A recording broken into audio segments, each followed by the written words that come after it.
You think your Monday mornings are rough? Try waking up in 1547 England, where your biggest concern isn't traffic or coffee. It's whether you'll live to see Tuesday. Here's the thing about Tudor England that nobody tells you. It wasn't just harsh or difficult. It was a perfectly designed death trap where every single thing you touched, ate, drank, or breathed was actively trying to kill you. The rich died from luxury poisons, the poor died from starvation, and everyone in between died from pure bad luck. Forget everything you've seen in those pretty period dramas with their clean costumes and perfect teeth. Real Tudor life was a relentless nightmare where survival wasn't about being smart or strong. It was about being incredibly, impossibly lucky every single day. From the moment you opened your eyes in a freezing hovel to the moment you closed them, hoping you wouldn't die in your sleep, every hour brought fresh ways to suffer. Disease, violence, starvation, execution, torture, betrayal, take your pick. Most people experienced all of them before they turned 30. So buckle up, because we're about to walk through a typical day in Tudor England. And trust me, by the end of this, you'll be kissing the ground you live on today. Your bedroom is actually a disease factory. Wake up, sunshine. Except there is no sunshine because your window is just a hole in the wall covered with oiled cloth that barely keeps the rain out. Glass windows? Those are for rich people who can afford to flaunt their wealth like medieval billionaires. Your bed isn't actually yours. You're sharing it with your entire family, possibly some neighbors, and definitely a thriving ecosystem of fleas, lice, and bedbugs that treat your blood like an all-you-can-eat buffet. The mattress is a sack stuffed with straw that hasn't been changed in months, mixed with whatever rags people could find. Sometimes those rags came from plague victims' houses. Sweet dreams! The floor beneath you isn't wood or stone. It's packed dirt covered with rushes that are supposed to absorb all the wonderful smells of daily life. Urine, vomit, food scraps, and yes, human waste all get absorbed into this medieval carpet that never, ever gets cleaned. It just gets covered with fresh rushes when the smell becomes absolutely unbearable. Your room temperature? Whatever the weather outside decides it should be, minus a few degrees. No insulation, no heating, no nothing. People regularly died of exposure in their own homes during winter. The lucky ones just lost fingers and toes to frostbite. And that's assuming you even have a room to yourself. Most people lived in single-room hovels with their animals. Pigs, chickens, goats. They all lived inside during winter because letting them freeze to death meant starvation for the whole family. So you wake up next to your sick uncle, 3 crying babies, and a pig that's been shitting in the corner all night. The air you're breathing is thick with smoke from the fire that never goes out because starting a new fire is expensive and difficult. Your lungs are constantly filled with wood smoke, animal dander, and the sweet aroma of unwashed human bodies that haven't seen soap in weeks. Oh, and about those unwashed bodies, including yours. You're wearing the same clothes you've worn for months without washing them. Your underwear, if you even have any, is a luxury item that gets washed maybe once a year. Your skin is covered in a permanent layer of grime, sweat, and God knows what else. This is your morning routine. Wake up cold, itchy, smelly, and surrounded by disease. And this is just the beginning of your day. Breakfast could literally kill you. Time for breakfast. If you're poor, congratulations. You start your day with alcohol. Not because you're a party animal, but because drinking water is basically a death wish. Wells and rivers are full of rotting animals, human waste, and enough bacteria to wipe out a village before lunchtime. So yes, you and your kids are chugging ale before 8 a.m. And that ale, brewed in someone's backyard by a person who just wiped with a leaf and called it hygiene. Sanitation is a myth. Sometimes the ale goes sour, sometimes it develops mold that makes you hallucinate. You drink it anyway because the alternative is dysentery. And that's just breakfast roulette, Tudor edition. If you're lucky, you get bread, not the fluffy Instagram stuff. This is dense, sour, chalk-laced misery loaf. Bakers cut it with sawdust, powdered bones, and occasionally poison to make it look whiter and more expensive. You eat it because it's that or starve. Even the rich don't escape. They get meat for breakfast, which has been hanging in open-air markets for days, swarming with flies, bacteria, and regret.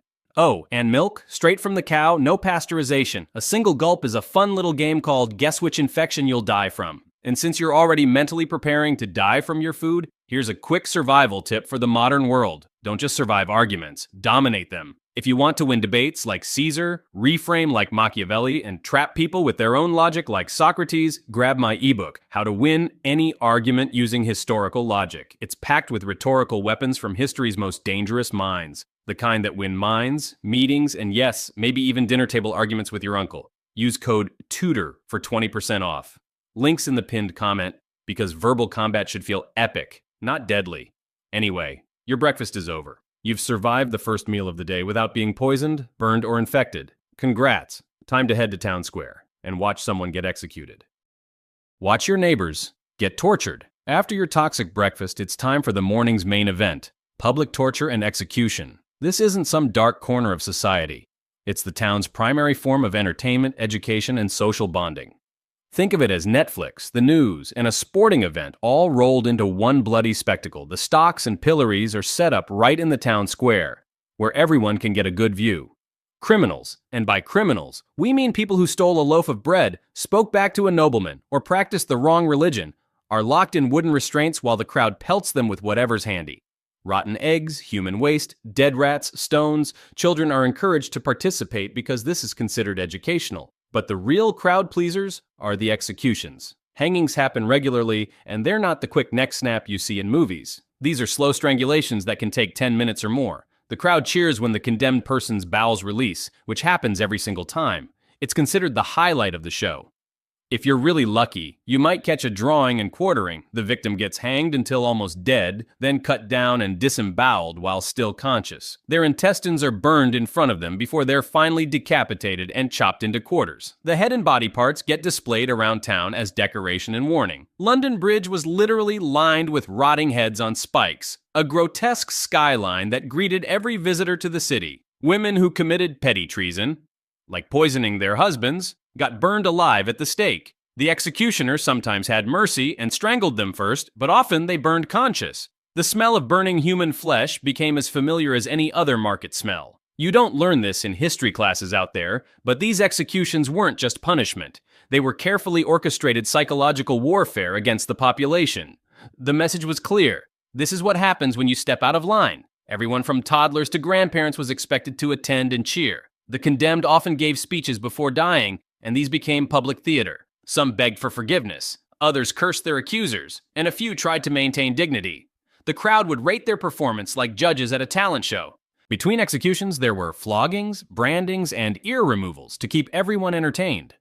Public urination on the punished was not just allowed but encouraged. Bringing your children to watch was considered good parenting, teaching them about consequences through trauma. This was your morning routine. Grab some toxic ale, find a good spot in the crowd, and watch your neighbors get systematically destroyed by the state while everyone cheers. And the worst part? You had to cheer too, or risk being the next day's entertainment yourself.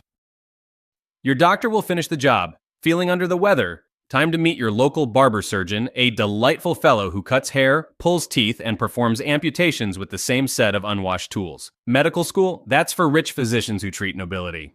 Your guy learned his trade by watching other people die horribly and thinking, I could probably do that better. His medical kit consists of a rusty razor, some dirty rags, and maybe a bone saw if you're dealing with a real professional. Sterilization is a concept that won't be invented for another few centuries, so every procedure comes with a free side of infection. That small cut on your hand, it's about to become gangrene that kills you in a week. The standard treatment for basically everything is bloodletting. Headache? Drain some blood. Broken bone? More blood. Plague symptoms? Definitely need to remove more blood from your already dying body. They'll use leeches, make cuts with dirty knives, or just punch holes in you with primitive lancets. The theory is that bad blood causes all illness, so the solution is to remove as much blood as possible until you either get better or die. Mostly you die. If bloodletting doesn't work, they'll try purging your system with mercury. Yes, the highly toxic metal that causes brain damage, kidney failure, and death.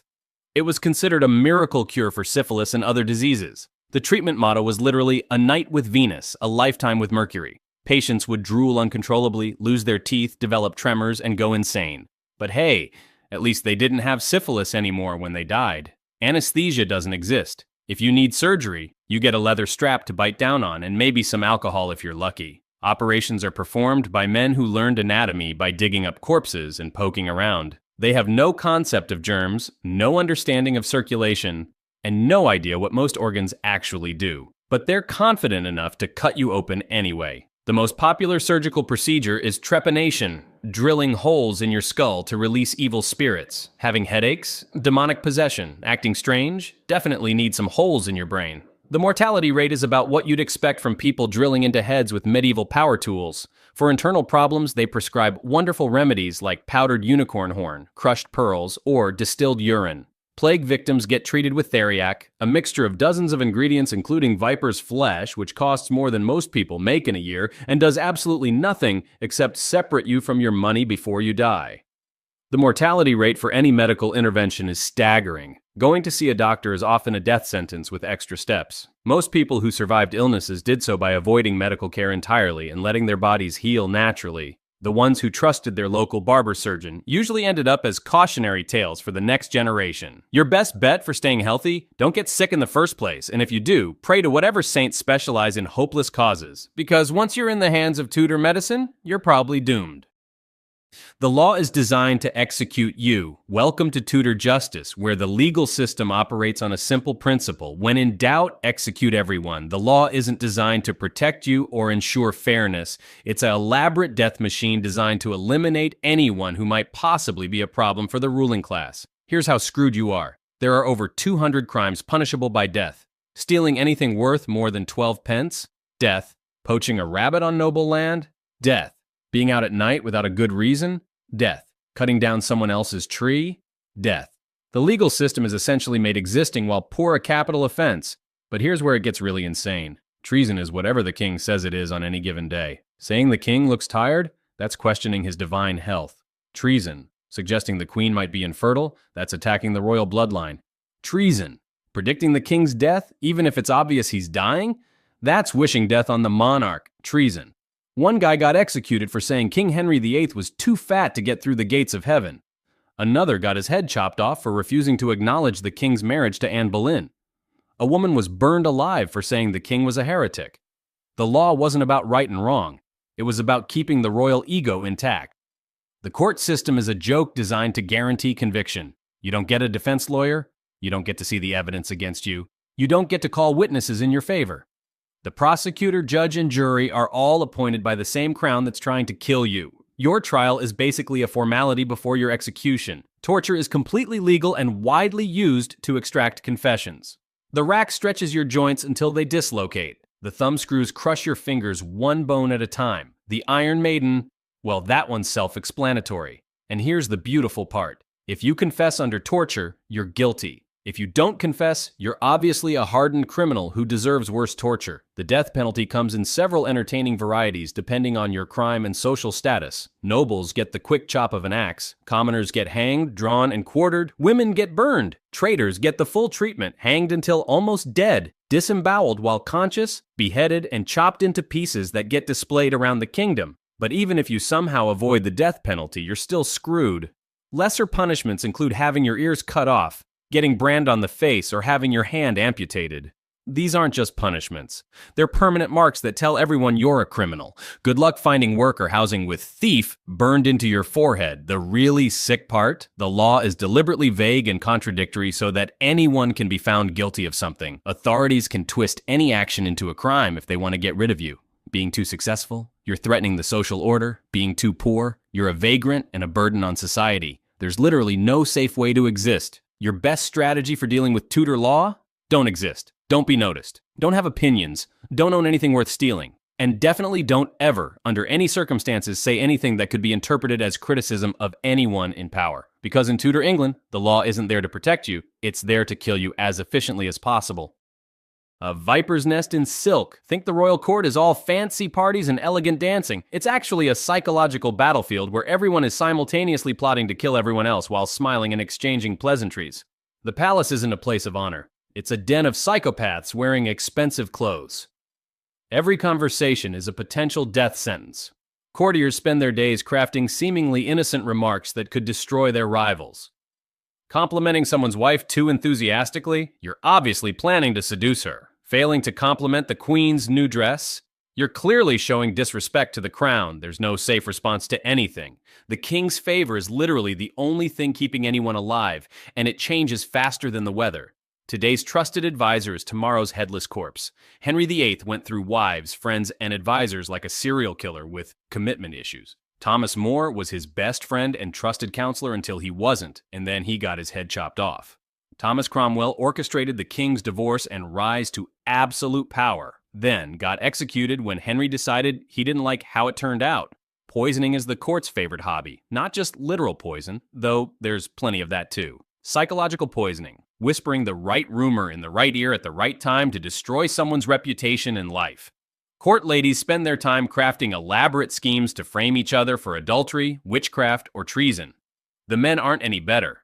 They're busy forging documents, bribing servants, and spreading rumors about each other's loyalty. Everyone is spying on everyone else for multiple masters. The king has spies watching the courtiers have spies watching each other, foreign ambassadors have spies watching the English court, the church has spies watching for heretics, your own servants are probably spying on you for someone who's promised them a better job if they find dirt on their current employer. The queen is often the most dangerous person in the room. Take Anne Boleyn. She wasn't just Henry's wife, she was a master manipulator who destroyed anyone who threatened her position. Until Henry got bored with her, had her framed for adultery with multiple men, including her own brother, and had her head cut off. Then he married Jane Seymour, who died in childbirth. Then Anne of Cleves, who survived by being so diplomatically boring that Henry couldn't find an excuse to kill her.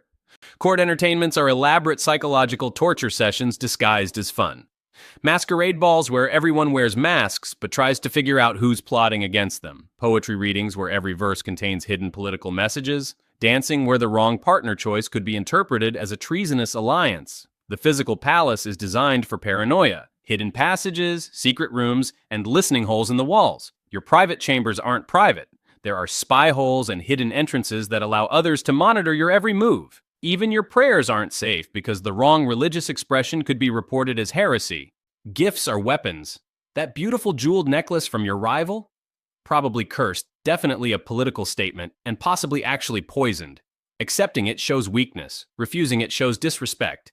Everything is a trap designed to compromise your position or gather information about your loyalties. The most successful courtiers are the ones who master the art of being completely forgettable while quietly accumulating power. The flashy ones, the outspoken ones, the ones who try to be too clever, they all end up dead. Survival at court requires becoming a ghost who can influence events while remaining invisible to the king's paranoid attention. In Tudor court, friendship is impossible. Love is dangerous, and honesty is suicide. Your best day is when nothing happens to you. Your worst day is when you finally get noticed. Your parents sell you like cattle. Forget everything you think you know about romance. In Tudor England, marriage is a business transaction where you're the product being sold. Love is for peasants who have nothing to lose, while smart people marry for land, livestock, and political alliances. Your feelings about your future spouse matter about as much as a cow's opinion on which farmer buys it. Your parents start shopping you around as soon as you hit puberty. Girls are considered ready for marriage at 12, boys at 14. Not ready for the emotional complexity of marriage, just ready to produce heirs and seal property deals.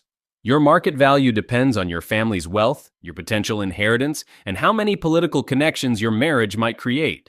The negotiation process is brutal and dehumanizing. Families exchange detailed inventories of what each side brings to the deal. Dowries, land holdings, future inheritance prospects, and even your physical health records. Your teeth get examined like a horse being sold at market. Your ability to bear children is discussed openly by people who've never met you. Your virginity is literally part of your economic value. Once a deal is struck, you might meet your future spouse for the first time at your own wedding. Sometimes you're lucky and get a brief meeting beforehand to confirm you're not hideously deformed or obviously insane, but more often, your first conversation with your life partner happens while you're exchanging vows you have no choice but to say. The wedding ceremony itself is designed to transfer ownership of you from your father to your husband. You don't promise to love, honor, and cherish. You promise to obey. Your husband promises to control you properly and use you to produce legitimate heirs. The whole thing is essentially a public contract signing where everyone watches your family sell you. But the real humiliation comes after the ceremony with the bedding ritual.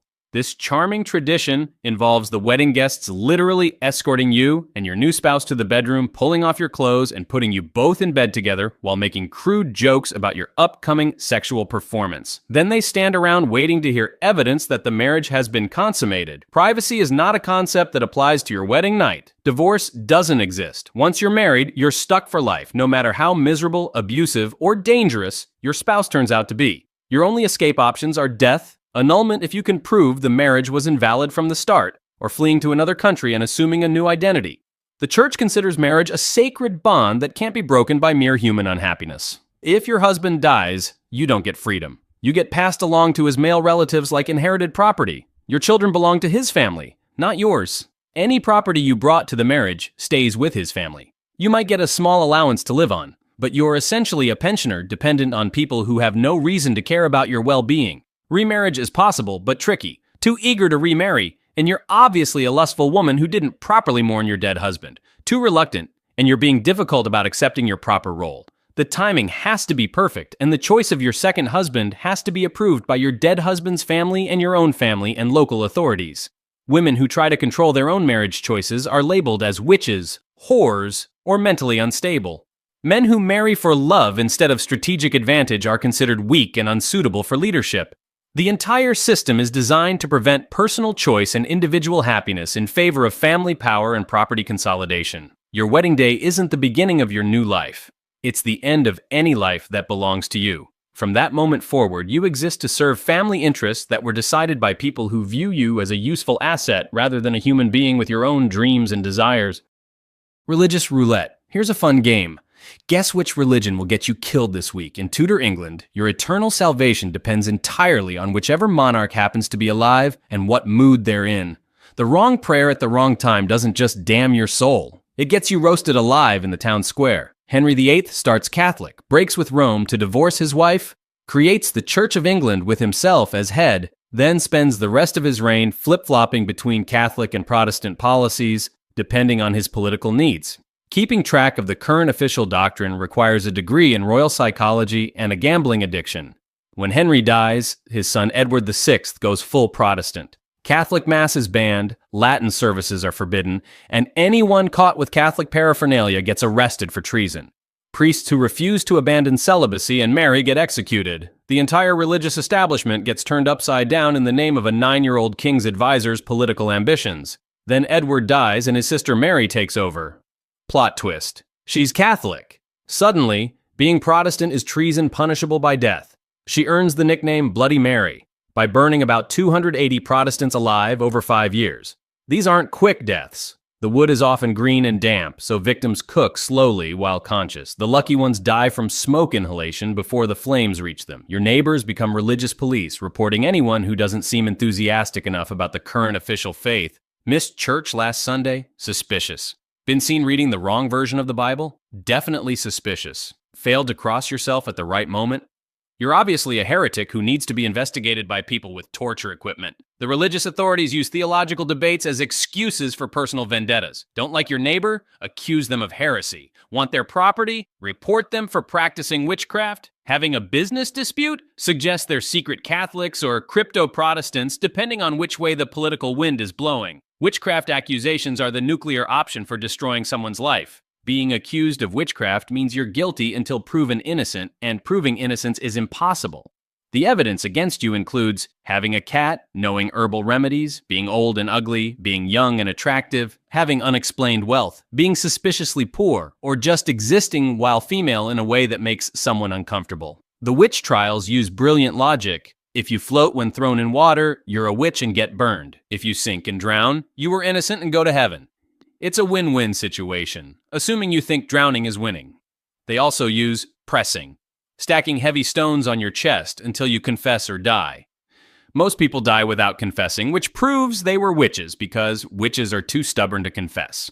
Religious education consists of memorizing the current official prayers and hoping they don't change before you get tested on them. Children grow up not knowing what they actually believe because believing anything too strongly might get them killed when the next monarch switches religions. Faith becomes a survival strategy rather than a spiritual practice. The clergy are just as terrified as everyone else. Priests who adapt too quickly to religious changes are suspect because they're obviously opportunists. Priests who resist changes are suspect because they're obviously disloyal. The safest strategy is to be as boring and forgettable as possible, while quietly practicing whatever religion you think might be fashionable next year. Even private worship is dangerous. Your prayers could be overheard and misinterpreted. Your Bible could be the wrong translation. Your religious decorations could be evidence of the wrong faith. The safest approach to religion is to have no visible beliefs whatsoever, and hope that doesn't get interpreted as atheism, which is also punishable by death.